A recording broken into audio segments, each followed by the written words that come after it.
د ویتنام او امریکا په جګړه کې ویتنام داسې کول، اول یې د لرګیو لومه دود لرله او دا ډیره خطرناکه وه. که هر عسکر امریکایي به لرګیو لومې ته ورلوېده ژوندی نه پاتې کېده.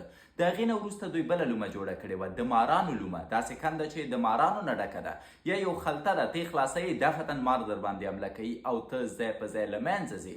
د هغې نه وروسته بله خطرناکه لومه چې دوی درلوده د غومبسو لومه وه.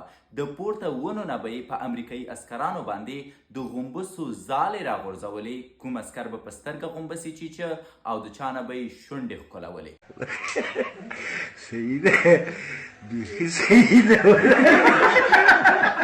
په ځینو شرایطو کې ویتنامیانو دا درې واړه لومې یو ځای کولې او عسکران یې پکې راګیرول، او یو تر ټولو خطرناکه لومه یې ځمکنی مین و چې هر عسکر به ور ولوېده، بیرته د چې راویسته تېنه سمسه یې غلبیل جوړېده. که چیرته په موږ حمله کېږي، شکر الحمدلله توپ و ټانک خو موږ نه لرو، اتومي سلاح خوب هم نشو لیدلی. ستاسو په نظر کومې نورې لارې شته؟ بوشکه مه یادوئ چې موږ ترې استفاده وشو کولی.